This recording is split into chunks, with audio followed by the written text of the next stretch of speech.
Yo, what up? DJ Eclipse right here, checking out Wreckords Radio. Hey, yo, what up? This is Ill Bill, a.k.a. the cult leader, and you checking out Wreckords Radio. Breaking fucking Wreckords Radio. Breaking Wreckords Radio, you know what it is. You got your hosts, Maloney, Obi-Wan, and CRaq in the place to be right now. What up? We got two very, very, very special guests hailing from New York City. We have Mr. Ill Bill and DJ Eclipse in the place to be with us right now. What up? What up? How you guys doing, man? Chilling. Good. We out here in Beamsville right now. Real weird location to be doing this interview. Where are we? Where's the fucking campfire? Where's the fucking guy with the fucking... No fires allowed, apparently. Nobody with an axe or a chainsaw. Yeah. From out the woods, right? Definitely one of the strangest events I've been to as far as this goes. All right, so first off, shout out to Tom from Real Wolf for linking us up. Wolf. Yes. You guys want to get into it, how you linked up with Real Wolf in the first place? Oh, man, Tom hit me up like fucking eons ago. It's been a while because we've been working together for years. Probably on Facebook about working, and it was that simple. His reel was amazing. You know, he had like 3 or 4 videos, and you know, in whatchamacallit, in his reel, and it was just banging. You know? So when he hit you up, was that prior to Underworld 1? Yeah, I mean, this is years ago. This is it's 2016. This is 2009, probably. Yeah. So this is like 7 years ago. What was the first video that he would have done for you then? It was Ill Bill TV. Oh, okay. The Ill Bill Muggs record. Oh shit! Yeah. I didn't even realize he had done that one. Yeah. Because he did Heavy Metal Kings and Mind Your Business as well for you guys. Yeah, correct? that was but that was later. Yeah.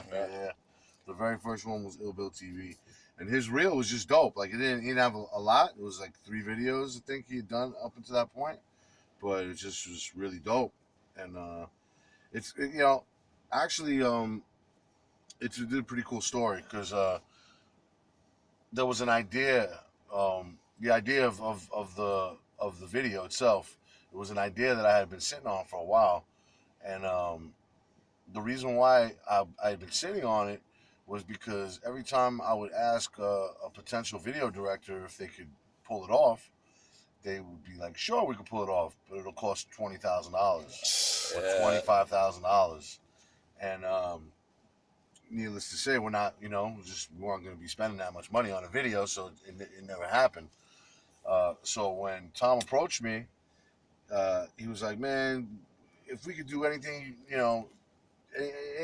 anything that you could think of, let me know.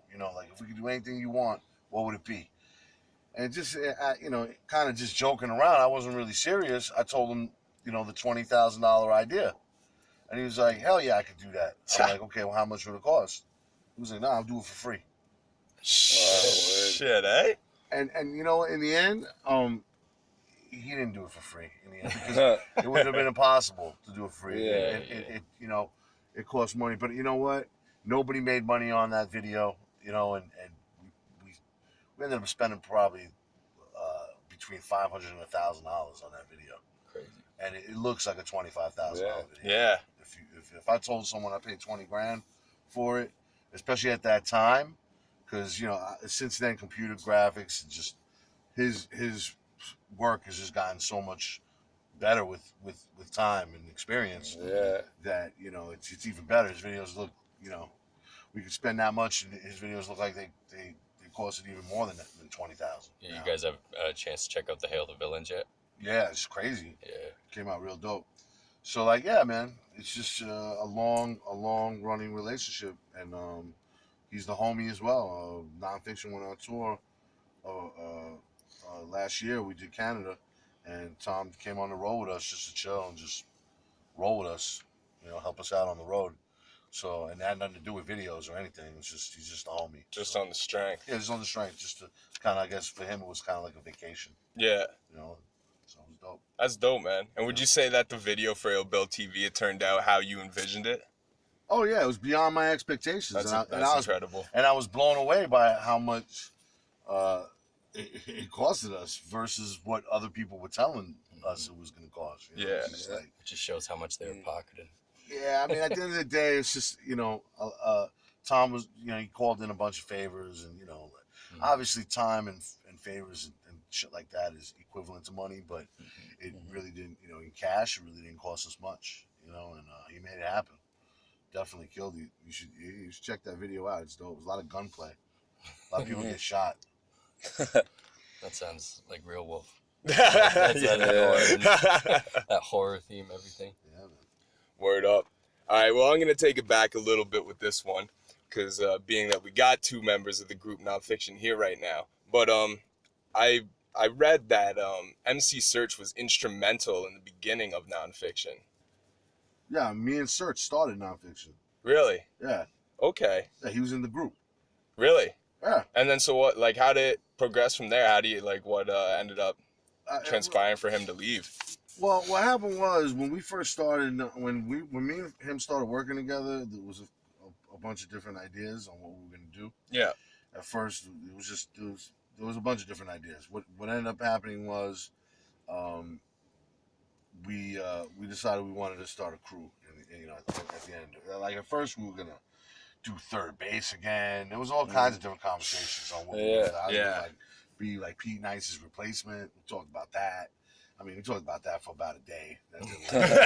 But Search had been working with Eclipse and Sabak at Wild Pitch, and Eclipse was already Search's DJ for the solo stuff he was doing after Third Base broke up. So basically, those guys were brought in by Search, and I brought in Gore-Tex, who was my childhood friend, who I had been in various rap groups with, within a year or two before meeting Search and starting to put Nonfiction together. So it was basically Search bringing his boys and me bringing my boy. And I brought Necro into the fold as well. He wasn't a member of the group, but he ended up producing a lot of stuff as well. And it was kind of like Search brought 2 of his boys and I brought 2 of my boys. So that's how you and Eclipse actually linked then, would be through Search? Yes. Oh, crazy. Okay, and speaking about your brother in production, like, did you guys produce like early on when you guys were younger? Because I noticed you didn't produce earlier on. Like, you didn't have any production on your first album, right? No, I did not credit it. I didn't read any. If you look at the credits on What's Wrong with Bill, I co-produced about 5 songs. So you did co-produce? Okay, now, did you learn to like produce at a young age? And did you learn like with your brother? Did you guys learn like from the same way or? Nah, not really. I mean, what happened was I actually started making beats first. Oh, you did? Okay, yeah. You were producing first. I was making beats I was first. would have thought Necro. Okay. No, I was rapping first. I'm 4 years older than him. Okay, yeah. So I was rhyming first. I was making beats before him. And I bought an EPS and then Sonic, an EPS 16. Yeah. It's a keyboard, a sampling keyboard. And my intention was to learn how to use that and fuck with that. But I got sidetracked for whatever reason. I was way more into rhyming, really, than beats, to be honest. But my brother was really starting to get into beats around the time when I bought the EPS. And he basically took the EPS. Yeah, he used your equipment. He just mastered it. He started fucking with it.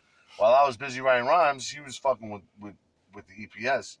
I ended up just giving it to him. And he got really good on the EPS. So all those beats from the very beginning of him making beats to all the Nonfiction solo records and all the Nonfiction stuff, all those beats were made on that keyboard. Oh shit, that's dope. Yeah.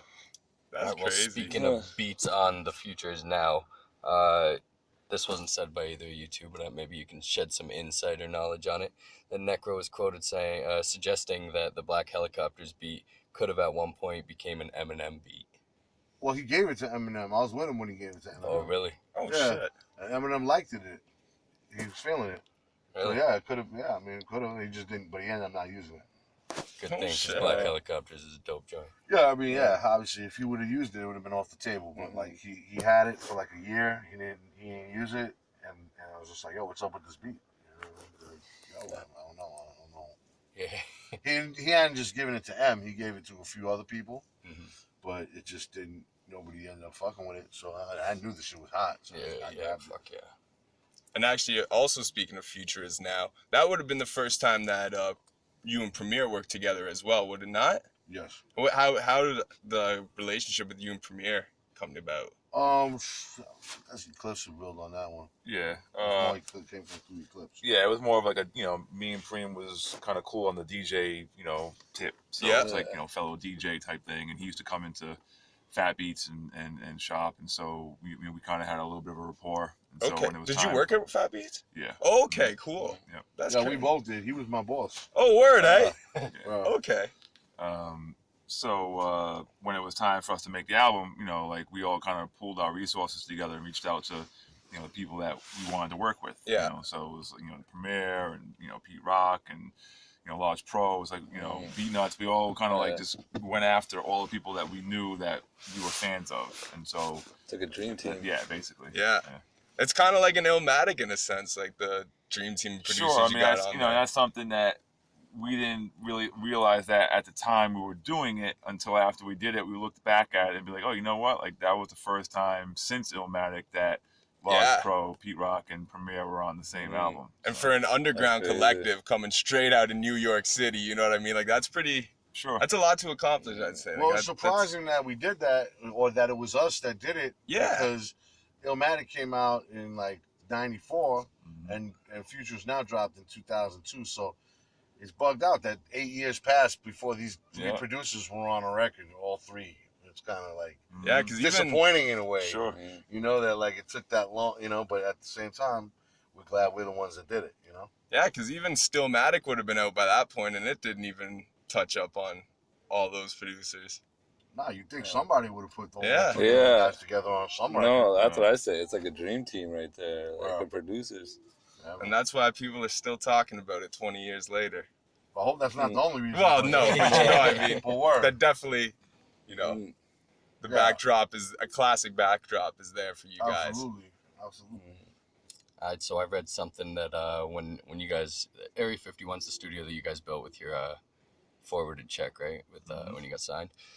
So I did read something that Eclipse, you were quoted saying MF Doom was hanging out with you guys a lot back then. Well, I don't know if it was me that said it really, because it was more like he was hanging with those guys. I think it was paraphrased or something. Yeah. He was hanging out at the spot, and that's how ended up with them recording with him. Because Area 51 was like the hangout. It was like but more so for those guys because they all lived in the neighborhood. I was out in Long Island at the time. Oh, word. With Search. Wait, when did we do? When did we build a studio? Well, yeah, you were in Long Island at the time, or like just moving to Queens. I mean, during the time that the studio was built, it was like around when you moved to Queens. Yeah, but, so for me, it was like I had to take like 4 trains to get out there, so it wasn't like easily accessible for me. Yeah. So I wasn't out there as much as they were because for them it's easier to get to. So studio was in Canarsie. Yeah.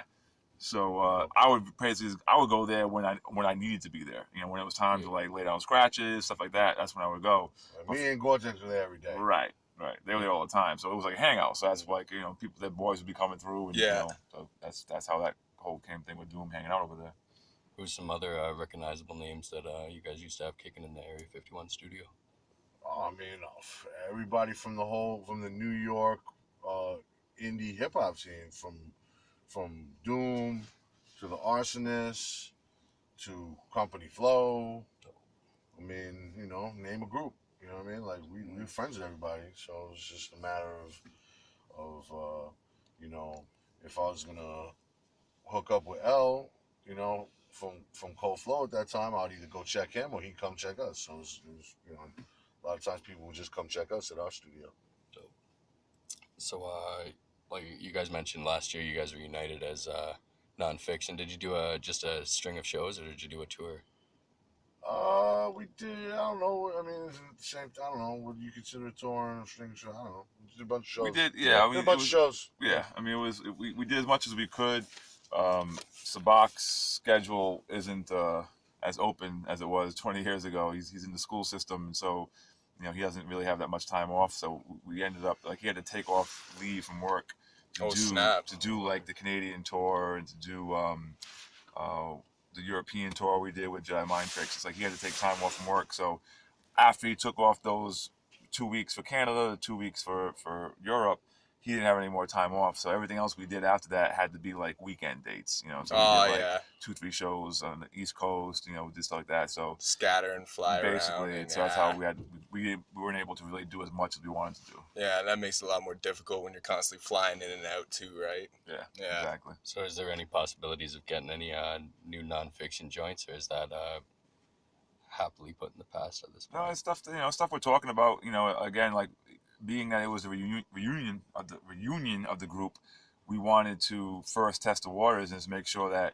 we all gelled again after, you know, 10 years of being apart. Yeah. So sure. it was like, let's do that, and let's do the shows and you know, give the people what they've been asking for the last 10 years. And then based on how everything went, you know, we have loosely been talking about, you know, the possibility of recording again. But again, it's just like, you know, me and Bill are heavily involved in all these other projects. We have Lakota, we have Heavy Metal Kings, Bill's solo stuff, you know, whereas Sabak's not really recording anything, you know, and Gore just put out his solo album like, you know, a couple of years ago. So, you know, we have a lot more projects going on. So for us, it takes more work to kind of do a nonfiction thing at this point. So it's like we just want to make sure that, you know, we could first even, you know, do the idea of nonfiction before we actually jump into music. Yeah.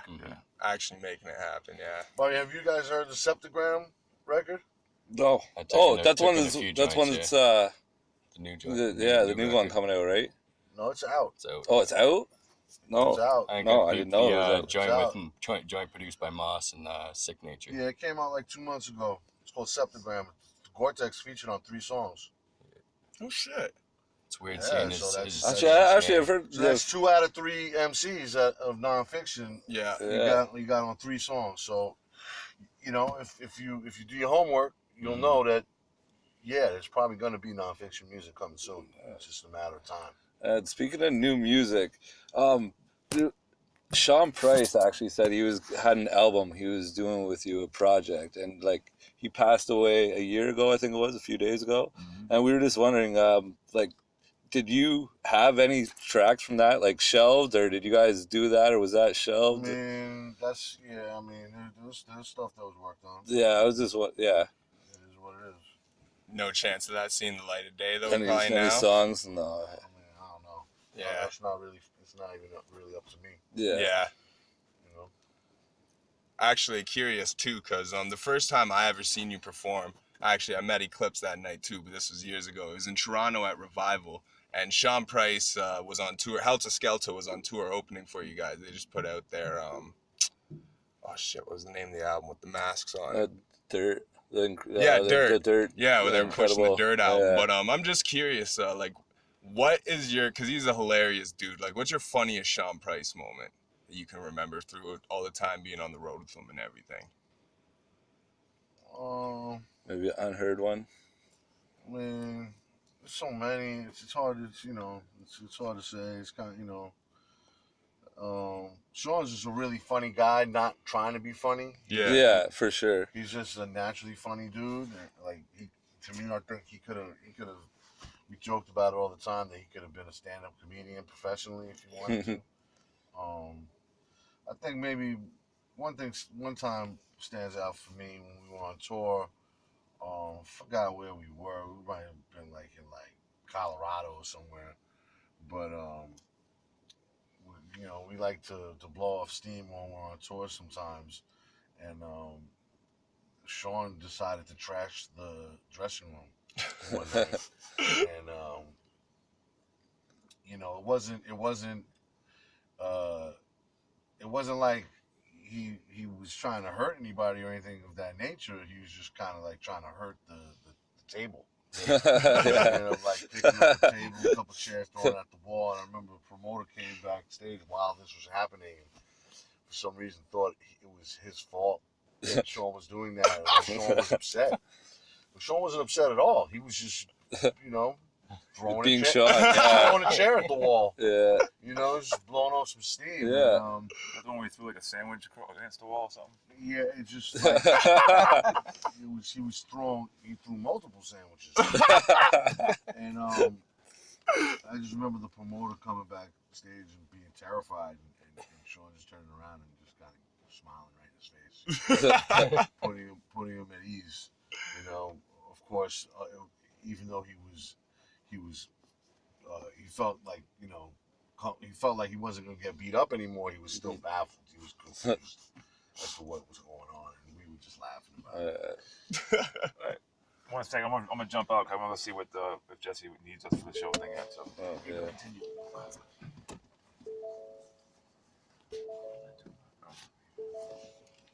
That's still good there. Yeah. And so let's talk a little bit about Merciless Radio show, hosted by yourself and Howie Abrams. Okay.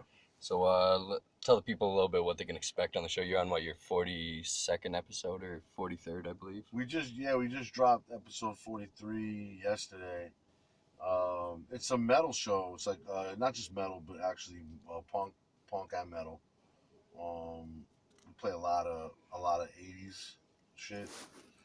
A lot of Bay Area thrash metal and German death metal.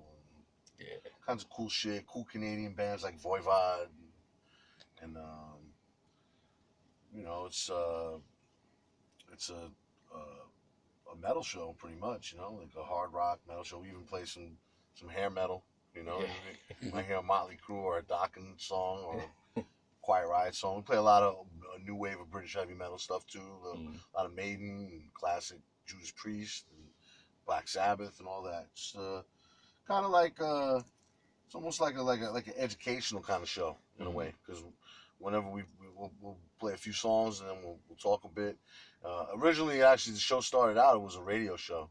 We're doing it in Manhattan, out of East Village Radio, which was I don't know what the story is with them now. I don't think they're broadcasting anything new. But since then, we've turned into a podcast. So the last couple of episodes have been like our first as a podcast, and we're starting to figure out the ins and outs. Doing a podcast is a little different from doing a radio show. Yeah, for sure.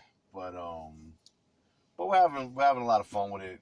Me and Howie are really good friends, so when you hear us talking in between songs, it's the same kind of conversations me and him have when we're just hanging out, you know. And me and him go to a lot of metal shows together. And if you don't know about Howie's background, Howie is like an old school dude who's like managing Nuclear Assault when he was like 17. Grew up with the Anthrax guys and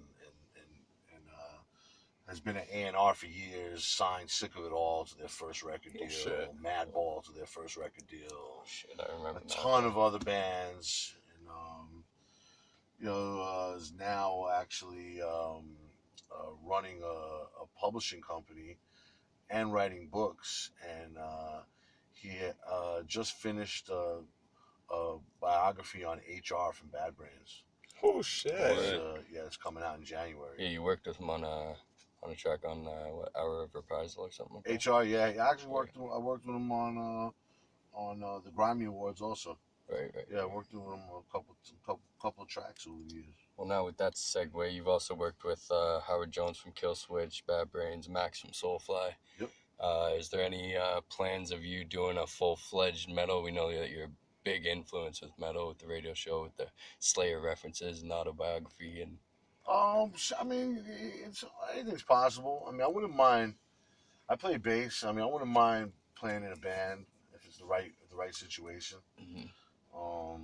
Like the Q Unique, what he's doing now with what's that, Rockwell or Q's got Stillwell with Fieldy from Korn. Yeah, it's crazy. He's also got another project called King's Bounty that I was helping him out with a little bit early on. That's going to be coming out soon. But yeah, it's always possible. I might start my own thing. I mean, it's for me. I love, you know, metal and punk as much as I love hip hop. It's just, you know, I was in bands for years before I even really started taking hip hop really serious. But you know, those were my teenage years, and then it's just like the hip hop shit just took off. I look back, it was like 20 years later. I'm like, whoa, what happened? Yeah. Do you find the underground scenes are similar in New York between like metal and punk and hip hop? There's similarities. I mean, it's a little different, but there's similarities. I mean, there was definitely I think more similarities, a little more back in the day in the '90s. Yeah. There's definitely a big way you could comparison. You could find comparison between like, especially the New York hardcore scene, you know, and the underground hip hop scene, and that's crossed over a lot over the years. But I mean, even back then, like in '88, when Sick of It All, '89, whenever they put out their first record, they had KRS-One do the intro to their album. What? That's crazy. Yeah, there's a song called Clobberin' Time. I was only 2, so I haven't peeped it yet. But yeah, you check out that first Sick of It All album. KRS-One is like the first voice you hear when you put the record That's on. crazy. That is crazy. You know, he's kind of giving a shout out. So I think, you know, there's always been a kind of a connection between both scenes. Yeah, because they are both the voice of the oppressed too, right? Yeah, I think, you know, and people might not understand, but the New York hardcore stuff, people think punk rock is like some white suburban thing, but New York hardcore is not that at all. No. I mean, it was like kids from the projects, just like kids from the hood were doing hip hop. It was kids from the hood doing punk rock too. You know, it's something I think might just be how you say unique about New York. You know, New York is a real strange place. It's an interesting place and different from anywhere else. Different from like 90% of Canada and the rest of America. You know, it's just its own weird kind of place, and that's probably why hip hop and so many interesting bands have come out of New York. Yeah, you know, there's those blends of everything. Yeah, there's the combination and melting pot. I was just gonna use that term too. New York is culturally, musically, it creates, it created a bunch of different scenes that are very interesting and, you know, groundbreaking and legendary even to this day. You know, from back when CBGBs had, you know, Blondie and Talking Heads and the Ramones, all those type of bands, and at the same time you had all the hip hop stuff starting to jump off. You know, it's just similar. And within a couple of years, by like '82, you had Johnny Rotten from the Sex Pistols doing records and albums with Bambaataa, you know? So, yeah, man, you know, so. All right, dope. And let them know where you can, where they can find your podcast now. Oh, you can find that, just search for Merciless on Mixcloud.com. Dope. And actually, with your love for metal and hard rock too, I was also wondering, have you ever actually toured with like a metal band and had them like play your instrumentals or anything like that? Nah. No? Nah, I've never done anything like that. Really? Nope. Ever, like, is that any thoughts for any future plans or not really? I've never really been a big fan of that. No. You know, I mean, you know, I think just because I don't think the bands that people, I mean, it just you have to find the right band. Yeah. You know? So for us, I just, you know, I mean, like if the Roots asked me to come and do a set with them, I would love to. You know, someone on the level of the Roots would be great. Yeah. But yeah, I mean, we just haven't worked with anybody of that nature.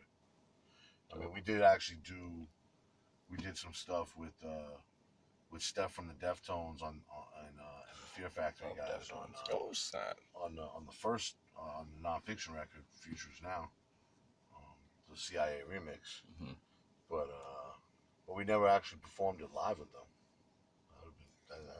That'd be something. That'd be something. Deftones. That would be crazy, yeah. I know, Eclipse, let's talk a little bit about your show, Rap Is Out of Control. Yeah. So what do you got popping on there? You know, it's just it's kind of a continuation of what I was doing prior to that with the halftime show on NYU. It's just what I feel is like, you know, the best of what's out there for new stuff, and in an unedited format. And that show's been doing it now for, I guess, about 7 years or so, up there on Sirius XM. So just, you know, 2 hours of like dope hip hop, and, you know, try to bring up guests that I feel need the light, you know, whether they're like more legendary status or whether like new guys that I feel are dope and need people to check them out. Dope. What channel can they find that on? It's on Hip Hop Nation, channel 44 on Sirius XM. Dope. On Sunday nights from 10 to 12. Do you guys get Sirius XM in Canada? Yeah. Mm-hmm. Yeah, we get it. Right now, in 2011, I read that there was supposed to be a Heavy Metal Kings versus DJ Muggs project coming out. What? Is that still coming out? Or is that on pause now? I mean, it was something that we talked about doing at the time. I definitely wanted to do it, but everybody was just too busy at the time to get it done. And it was something that, we probably shouldn't have announced. Yeah. It wasn't underway yet. It was just something that we wanted to do. We intended to do it. Yeah. It's something that could happen, of course. Anything could happen. But don't hold your breath for it. Well, it's just one of those things. It's just, me and Vinny are actually working on Heavy Metal Kings 2 right now. And, we'd love to get Muggs involved with it. And Muggs is my boy. He's one of my homies. Outside of music, he's just a friend of mine, So, any chance I get to work with Muggs is a pleasure, Dude's fucking one of my favorite producers. So, we would love to, and I would love to work with him either with Heavy Metal Kings, as Ill Bill, or do another DJ Muggs versus Ill Bill. Maybe we do some new nonfiction shit with Muggs. Anything's possible. But yeah, I mean, I don't know for sure. But let's just say I doubt it's going to happen. It's not like there's a shortage of Ill Bill music coming out. Yeah, we got a lot of stuff coming up. Oh yeah. All right, so let's talk about the newest solo album, Septic Ram. You got I found that you had like Premiere and that and like the legends of, let's say, yesteryear on like your earlier albums. On this one, you seem to be going for like the next generation of upcoming legends and stuff, like Sick Nature. I guess Moss is a little bit old school, but with C-Lance and stuff like that. Is there any reason for that, or is it just how it worked out with what beats you were offered and what you picked? Yeah, I mean, it just worked out. The Septic Ram record I put together very quickly over a short period of time.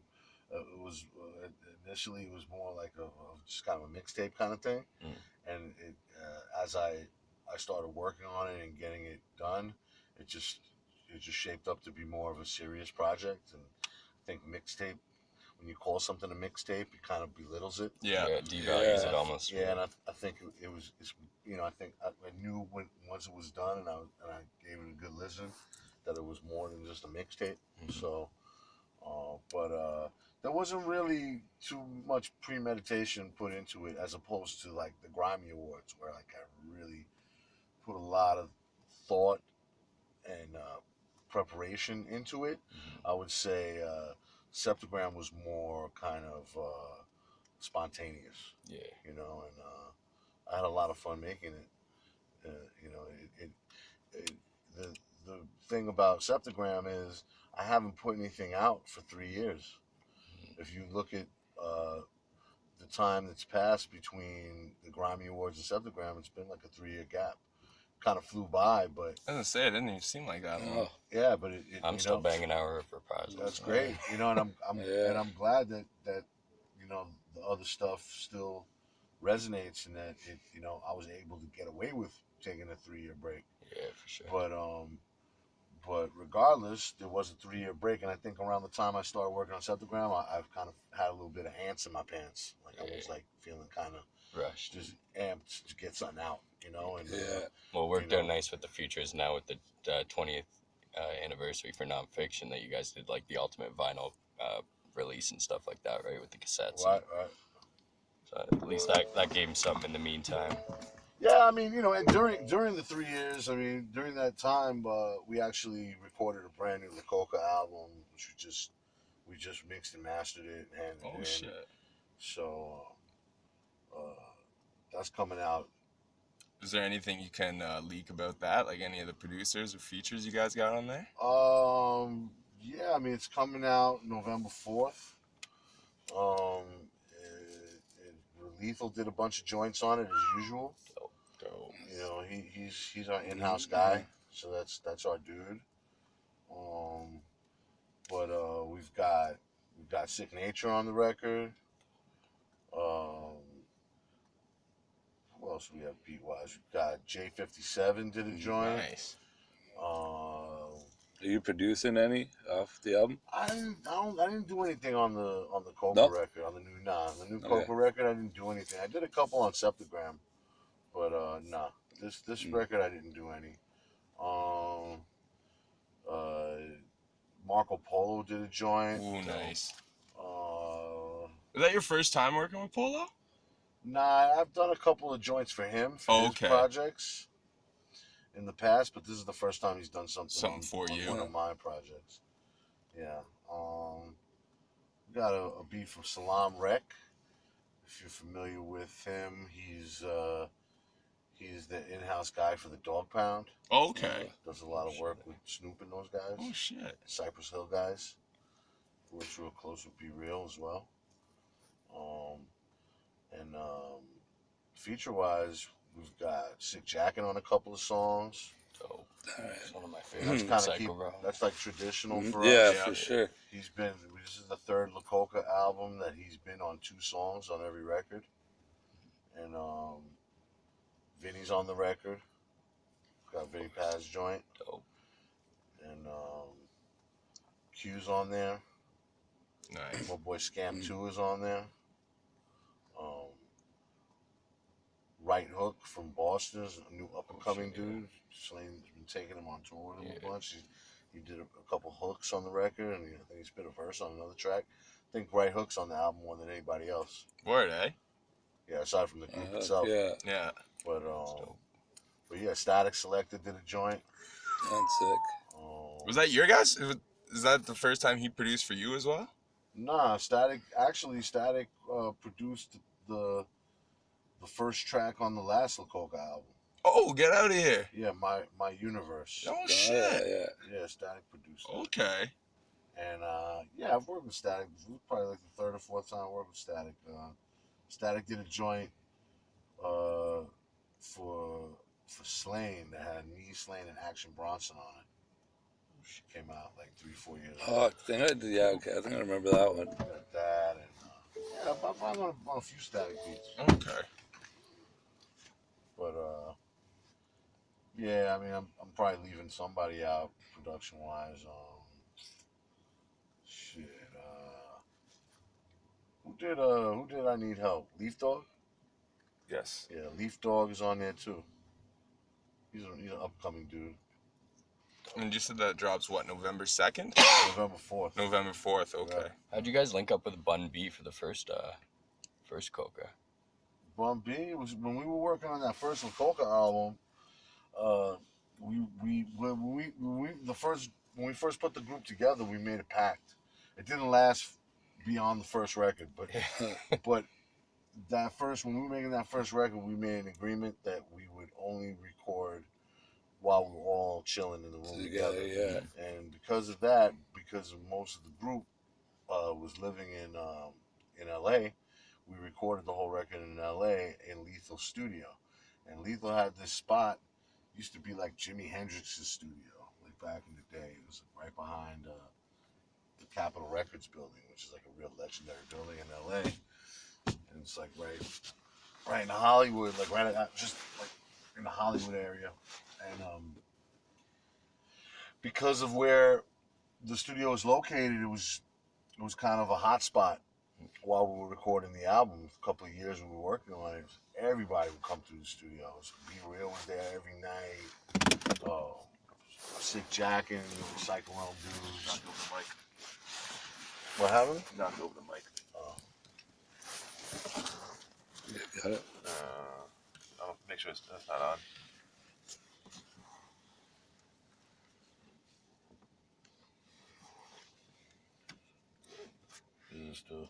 It's off.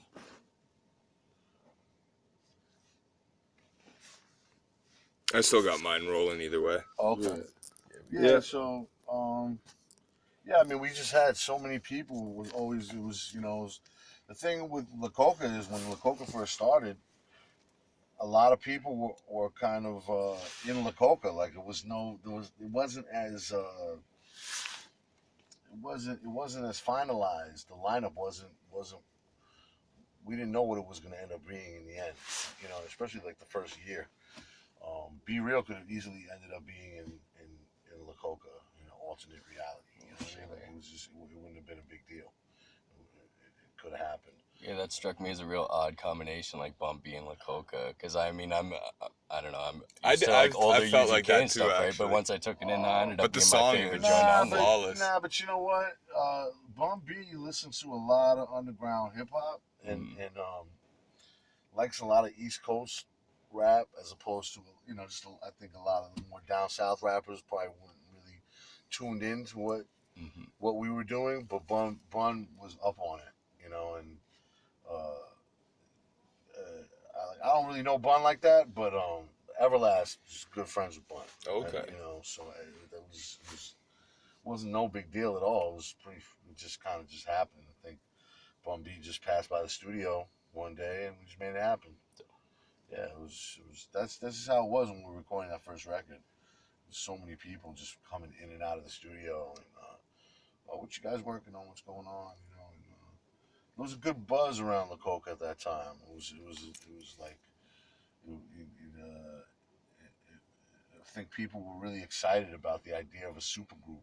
Yeah. I think a lot of people, there was talk of various different little supergroup things happening in hip hop before La Coca, but none of them ever came to fruition. It was like there's always talk about so and so doing a group with so and so, but it never happened. Yeah. La Coca is the first time it really happened, and then after we did it, all of a sudden you start seeing other people doing it and really doing it. And not taking anything away from them, but it was just like I think us doing it and actually pulling it off and making it a reality, I think inspired other people as well. Like, oh shit, they can do it, we can fucking do it too, Sure. So. And who produced the Choose Your Side joint? Alchemist. Oh shit, okay. That's why. Okay, yeah, now I can hear that now too. I know. Is there any new up and coming artists that you're working with through Uncle Howie Records that you want to let the name out? I mean, not really. I mean, I'm not really working with any new up and coming artists. Is that more like a collection of just like you and your homies type music and stuff? Like you guys aren't signing artists or anything like that? Nah, I'm not signing anybody. Not really. Not unless something. If organically it happened, that'd be cool. I'm not really. Just not looking. You're not scouting though. Not really. Yeah. Don't bother handing Bill your CDs at the show. Yeah. Yeah. I'm not saying that. Well, that's the I didn't say that, but I'm just like I said, organically if it happened, cool. But yeah, it's like not. I mean, really, if anything, I like working with the homies. I like working with Vinny and Slayin and Q and the nonfiction guys. Anything else is a bonus, but I like keeping shit in house. Yeah. Working with my friends. Where you already got the chemistry. Exactly. Yeah. It's more than just music with these guys. With friends, with family. If y'all are good, then I'm gonna wrap this up. I think y'all probably The power question. Get this show cracking anyways. The what? The power question. The power question, the end it all. Alright, so I'm gonna ask you guys individually. If your musical style could be translated to a Mortal Kombat finishing move, what would it do to your opponent? This doesn't have to mimic. You guys are familiar with Mortal Kombat, yeah? It's been decades since I played the game. Decapitation. Decapitation. Exploding decapitation. Exploding decapitation. There you go. Either that or exploding diarrhea. Maybe exploding diarrhea decapitation. So you would take out the fountain when Bill was done with There you. you go. One big shitty mess. Yeah. That's right. You can use that for my answer as well. Yeah. That's it. Alright, there it is. All right, thank you very much, guys. DJ Eclipse, Ill Bill, this your boy Jack Hellington sitting here with CRaq and Maloney. We're gonna wrap this up. Peace, y'all.